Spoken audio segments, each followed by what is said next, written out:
Welcome to the Franchise Woman podcast, where passion and purpose collide, profits are made, and relationships forged. I'm Rebecca Monet, CEO and Chief Scientist at Zoracle Profiles, along with my co-host, community advocate, speaker, author, and entrepreneur, Tracy Kawa. Our special guest today is Patricia Perry. Patricia Perry is the Vice President of Franchise Development at Edible Arrangement, and she's leading the brand's growth efforts nationally and internationally. Patricia has 10 plus years of experience with notable brands, including Krispy Kreme and Blink Fitness, revolutionizing their franchise development efforts. Most recently, Patricia helped lead the brand to more than 150 signed agreements in 2021. Patricia, we are so excited to have you on the show. So thank you for carving out time for us. And thank you so much for having me. It's a pleasure to be here. Patricia, so this theme of educate to empower has been following you around, it seems. It permeates everything from your philanthropic work to you being on boards to the business that you're in currently at Edible Brands. So tell us, where did all of that originate? Well, I'll have to say it really started with my upbringing. So I have parents from very, very humble beginnings. They were part of sharecropping families, both from very large families.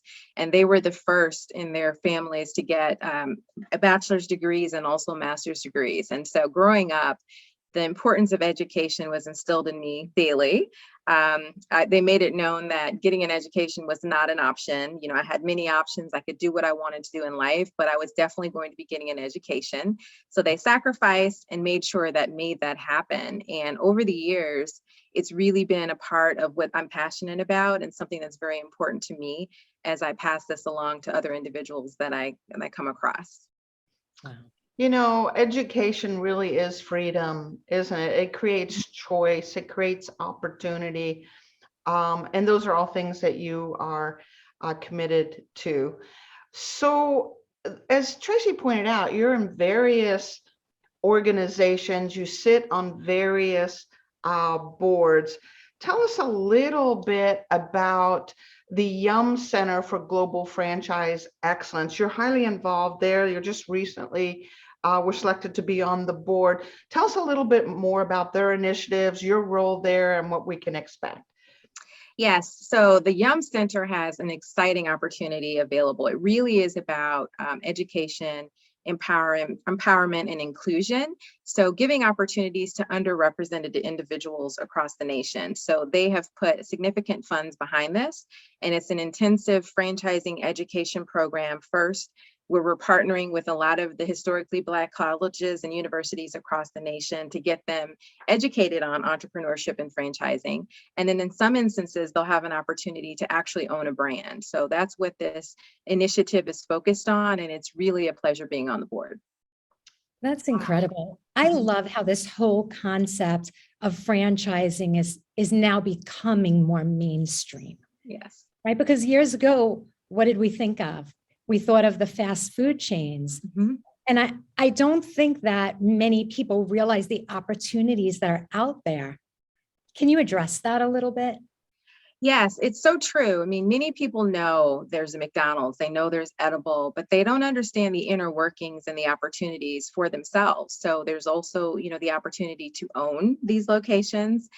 There's an opportunity to be on the corporate side. So there's marketing, there's development, there's construction, there's innovation, technology, so many different opportunities from a career standpoint. And a lot of people just don't understand it. They think that the stores magically appear and somehow they're operated, but they don't know that there are truly career opportunities and ownership opportunities. And so that's one of the things that I really like to focus on when I'm having conversations on these boards and when I'm meeting people, to ensure people really understand the opportunities. Yeah, it's funny you say that, Patricia. Several years back, I hired a young woman and introduced her to the world of franchising, and she talked just about that.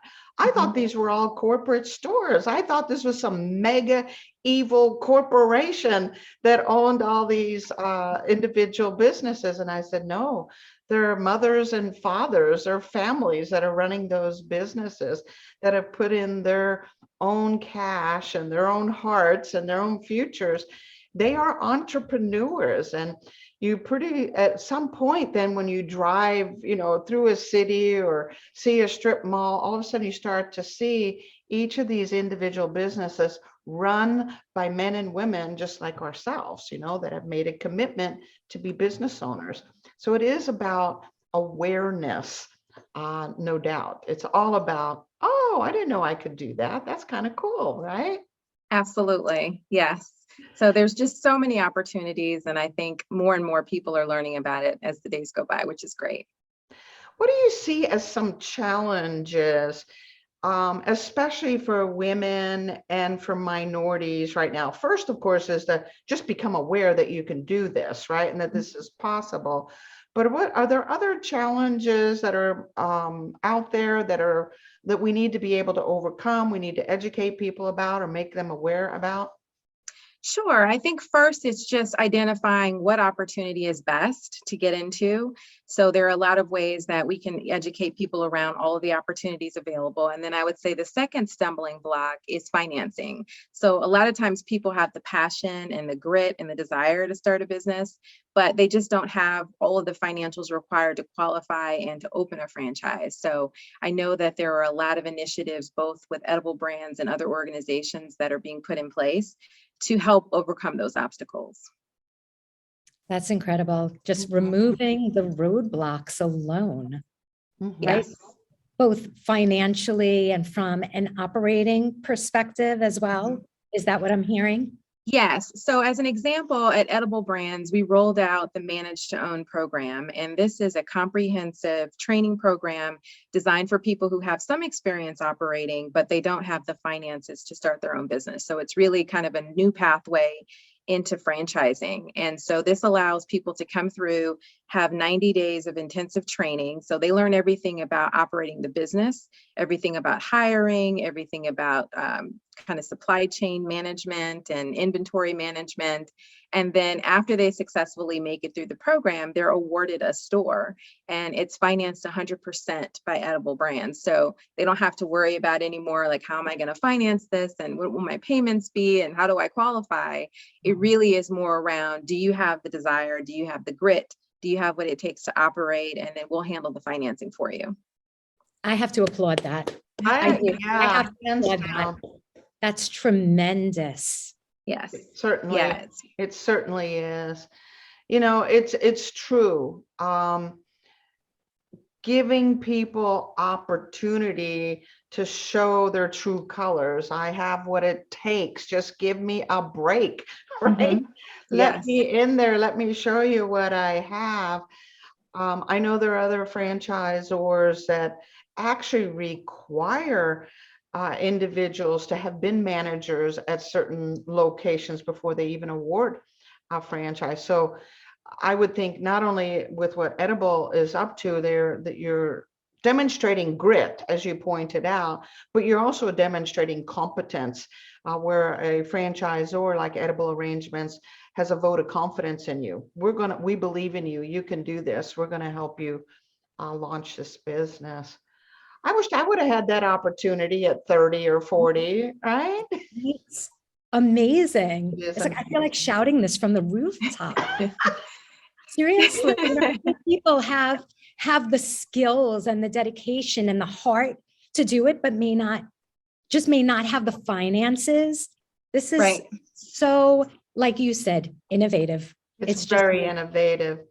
It is, and it's been great. I mean, the founder and the president of our company, so the founder, Tariq Fareed, was an entrepreneur himself, and our president, Czech Boop, is an entrepreneur as well. And, a lot of us in the organization have had businesses or have businesses along with working at Edible. So we understand the importance of creating this pathway. So it's been great to be with a brand who supports it 100% and where we've been able to implement this.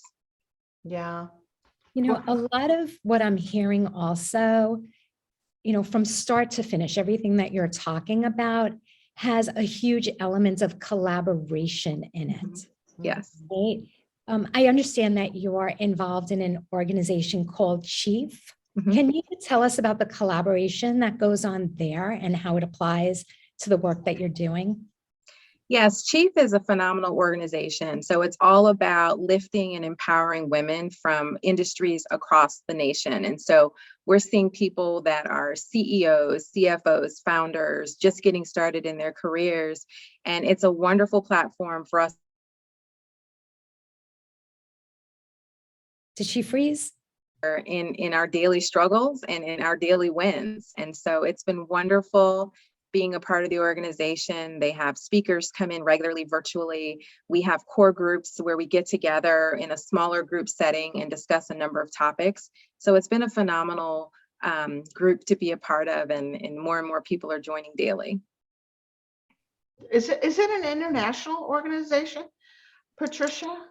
Right now, it is all in the US, but they're growing so quickly. I believe on the horizon, it will become international as well. But right now, it is in the United States. It's phenomenal to me because women are natural collaborators and Yes. natural cheerleaders and encouragers of one another. To have a formal way of meeting like-minded women to, this is what's going on in my business, my life, whatever, and have others learn from that and vice versa, learn from others that are a few steps ahead of us is so important. So I do think it's a wonderful opportunity for women. So hopefully Chief continues to grow, and you as an advocate, as a spokesperson, will get the word out. So Absolutely. let's talk about this idea of women in business, minorities in business. I've been in franchising almost 30 years. 1993, I came into this space. And then, I would go to an IFA conference and there would be a handful of women out there. Now, today, of course, we're at 30%, and it is growing pretty rapidly. Talk about that for us. What prevents women from going into business? What can we do to encourage them? Same way with minorities. Why are they not coming into business, and what can we do to encourage them? Yeah, your story is all too familiar because I actually started in franchising in 2006. And I remember my first IFA convention and I was shocked, just it was like thousands of people in a room. And it's like, hello to the Yeah. 20 women that are here. So it was very interesting, very eye-opening, but I saw it as a huge opportunity. And so I think one of the things is just really getting people to understand the career opportunities that exist in franchising, really exposing individuals to it. The other thing I've been very intentional about is when I'm hiring, I'm in a position to hire, I have 15 people on my team. I make sure that I take that second look at all the resumes coming across my desk and ensuring that there's a nice mix of people on the team. So I'm proud to say that 70% of the people on my team right now are women. And also within the organization at Edible, with the leadership team, the executive leadership team, 50% are women. So there has to be some intentionality around actively going out and recruiting and ensuring people are given the opportunities. And so I saw this quote recently that said something like talent is equally distributed, but opportunity is not. So I think it's our responsibility to share the opportunities and provide those opportunities for people who are just not aware of the opportunities in the industry. I think that ties perfectly, excuse me, into what Zoracle Profiles is all about, because we're all about uncovering the talent. And that was an amazing quote, because you're right, opportunities are not so prevalent. So we need to create the opportunities for each other, right? That's right. That's right. Yeah, to be each other's advocate. There are some statistics. I wished I would have come prepared so I could quote them. About women in leadership roles and ultimately how that has a huge financial impact on a company, especially in franchising. Women do really well in franchising for 1,000 different reasons, right? We're great collaborators. We're great at building team. We're great at communication. We're wonderful at customer service and a million other things. And we're good leaders. You know, women are excellent leaders. So I like your intentionality, and I appreciate that you speak it out. Come on, guys. You know, if you're not doing this, it's time you do this. Let me ask you a more personal question, if you don't mind, Patricia. If you look back at your life and where you are today, your parents overcame a lot to be able to provide you an education, but there was still something within you too that drove you to rise like cream to the top, right? To take these leadership roles and step into, you know, one company after another, rising to the top so you can educate, you can empower others. So what is it within you that just steps up to leadership? I would say, again, it goes back to my upbringing. It was just this constant reminder that, you know, if there's something you want to do, go after it, and don't hesitate. Don't think about risk. Don't think about the what ifs. Just move forward and do it. And so that's something that stayed with me. I feel like if there are opportunities available and they're the right opportunities, it's important to seize those. And then once you have a platform and you're in a place where you can make a difference, then you have a responsibility. It's no longer just about, oh, you know, I'm in this role now. It's about, okay, how can I get other people in similar roles? And so I take it very personally. It's something I'm very passionate about.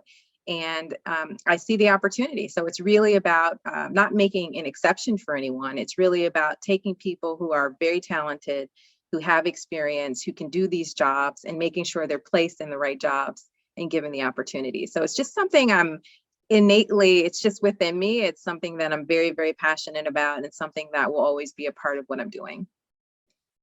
I applaud you for your personal philosophy. It's so great, truly. Thank you. Well, the philosophy, first off, the fearlessness, right? There's a certain fearlessness that Patricia possesses, and an eye for opportunity, right? So a combination of this eye for opportunity, a fearlessness to take a risk, and then the natural inclination to rise to the top. And then there's a mental shift that I think is really beautiful that you do, Patricia. You now go into, I'm responsible for others, right? Mm-hmm. So it's okay, great. I've been given this opportunity. I'm going to take the risk, blah, blah, blah, blah. Now I'm responsible. What do I do with this fabulous role, right? And that is to then empower and educate and advocate and encourage others to do, you know, to their best of their ability. Absolutely. And it's not a perfect science or anything like that, but it is taking steps daily to ensure that I'm doing whatever I can and ensuring that people around me kind of adopt those same philosophies as much as possible. It's almost like public speaking, where somebody can be nervous when they're about to deliver a speech, but when they make that shift to think about, well, it's more important that my audience receive this message than it is for me to be nervous. Right. So I think it's that shift where from the fearfulness, you shift to the responsibility of ensuring that others, getting back to our theme, that others are empowered. And that's that I'm hearing. Absolutely. That's a great analogy. That's a great parallel for sure. It is a great parallel, which goes from, I think it now crosses over not just responsibility and duty, but to some level of purpose, that this leadership role has a purpose to you to educate and to empower and to encourage and to lift others up. So life probably wasn't always easy. Please tell me your life wasn't rosy the whole time. Here comes the hard question. Not at all. Not at all. So if you look back at your life in terms of obstacles or people that were thrown in your way that were a pain in the rumpus, or a mistake that you made, or something you had to overcome, what might that be? What is that one thing or two things that you go, that changed me? That was a defining moment, as Tracy would call them, that had you reconsider things or moved you in a different direction? Was there any defining moment or any obstacle like that? I would say the defining moment in my career was I was in business school my first year, and I was just kind of like, what am I doing here? What do I want to do? What's next? And I made a hard decision, dropped out of business school and opened a restaurant. Wow. And that was a very wonderful time in my life, but it was the hardest time in my life ever, because again, coming from parents who are like, education, education, education, are you crazy? What are you doing? And so dropping out of college, not having an income, not knowing exactly how the restaurant was going to go, having some very tough financial times for about a year until the restaurant opened, and then coming up with the concept, figuring out how to get consumers to believe in what I'm trying to do. Those were some very tough years. I can say that over time, I did see success, but it was a very, very tough time while I was starting that endeavor. And I learned so much from that. I mean, I had an opportunity to learn operations and HR and all about tax and business creation, business plans, marketing, menu development. I mean, you name it, I learned it. But I will say those were some very lean times for me in the very beginning, very uncertain times, but that definitely shaped and kind of changed the trajectory of my career. Wow. What was the lesson that was learned? I know you learned all these functions, but what was the lesson that you learned from that? That lesson was go with your gut. I mean, you have to make hard decisions sometimes. Sometimes there's big risk and big reward, and you have to be prepared to, live in the decisions that you make. So once you decide, okay, I'm dropping out of college, of course, you can go back, and I did finish, but it's like, I'm dropping out. I don't have any kind of income. I'm moving forward with this. It's not something that you can just stop. So you have to commit and recommit to your commitments. You have to have drive, you have to have grit, and you have to believe in yourself. Wow. And you have to trust yourself. Yes, Right? definitely. That trust. Yes. Yeah. Yeah. Well, I would also think, having done it yourself from scratch, it wasn't even a franchise, right? It was a from scratch kind of business, which is even riskier and really kind of pushes the envelope.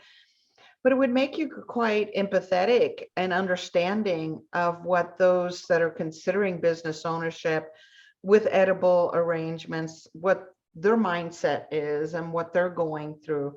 No doubt when you talk with them, you can relate, correct? Absolutely. So it's not about just sitting in a corporate office and saying, buy this franchise, this is the one for you. Yeah, It is more consultative. It is more understanding. Like, I've been where you are. I know the investment you're making. I know you're not sleeping at night. I know that you're putting everything you have on the line to make this work. And this is why I believe you should do this. And so it really helps me have a connection point with people who are looking to buy a franchise. And that's really what franchising is all about, the connections. And, because people have hundreds of franchises to choose from, but really what makes the difference is their trust in the people within the franchise organization. And so it's really important to have a connection, to be authentic when you're having conversations, to talk about the good, the bad, and the ugly, because these are hard businesses. And so I enjoy doing that every day. Wow. You're literally taking new franchisees through, taking them by the hand and walking them through the process, really empowering them from the inside out, because you walked in their shoes as well. Plus, with all of the knowledge that you've gleaned, that's really incredible. Wow. Yeah, I'm lucky to be able to do this every day. Nice. Yeah, it sounds like fun, actually. Hey, let's have a little fun. Why not, right? Right.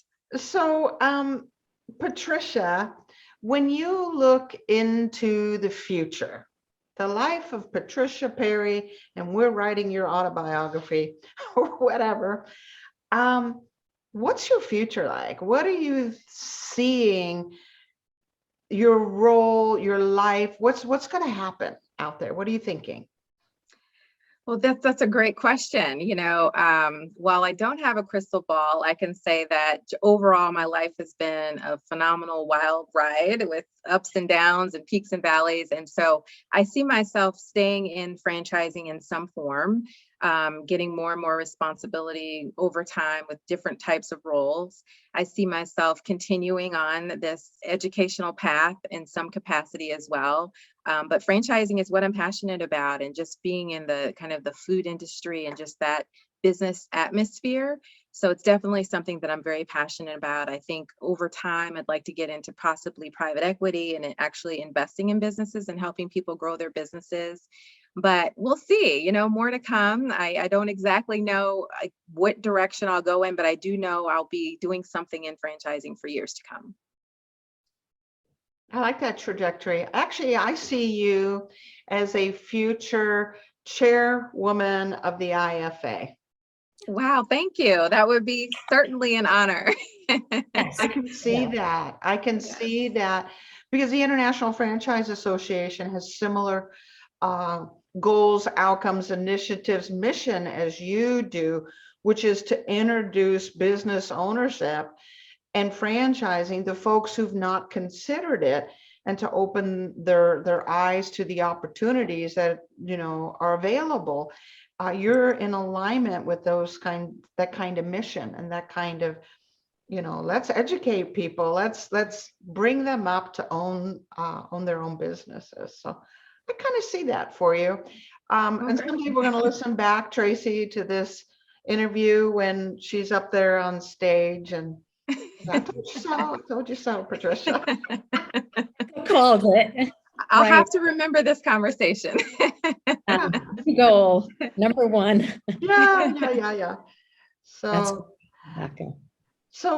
Patricia, the edible arrangements in the last couple of years with COVID has had many changes because the consumer has changed, right? And the way we buy has changed. Can you talk a little bit about how edible arrangement has addressed that? Yes. So one of the differentiating factors about edible arrangements is it's an omni-channel brand, which means that there are many different ways revenue is brought into the business, and it's already been created. So there's a robust e-commerce platform. So when consumers are more looking at buying online, that's already part of the business. We have a delivery network of 1,000 or 2,000 really refrigerated vans. So delivery is always embedded in the business already. We have the in-store retail component. So if a customer wants to come in to customize something or see a gift, they can come into our locations, and we have over 1,000. And we also have a shipping component. So I can say the brand was extremely fortunate during COVID when so many brands actually struggled because of that infrastructure. There was nothing that had to be created. It was already there. So we were able to quickly pivot and focus on the e-commerce part of it when people weren't getting into the stores, and we already had the delivery. I will also say that our franchisees were extremely resilient. So they worked hard, even though they couldn't necessarily have their retail stores open. They still came in every single day to ensure that the products were delivered to our guests. And then the last piece of it really was around innovation. So when COVID first hit, the needs of consumers changed. They were at home, cooped up, board, so they needed things to do. So, there was a lot of innovation that was created during that time with our phenomenal innovation team. So there were DIY kits created and different things that could be done as a family. And those were really successful for the brand. It's all about adaptability and grit, yes. Right? Yes, definitely. Beautiful. Love it. Beautiful. If you had a piece of advice to women considering business ownership or minorities considering business ownership, what would that advice be? I would say go for it, and go for it without any hesitation, because the financial concerns can be addressed. The lack of experience can be addressed. The not knowing what brand to become a part of can be addressed. But in order to get started, you have to just get started and make the decision that it's something that you want to do.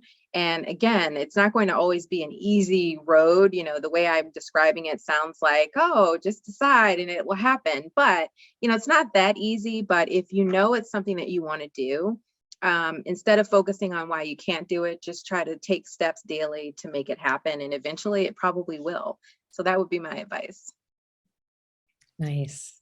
Wow. Woo. Well, it's interesting. It's actually a life advice. What you just gave is life advice, not just business advice.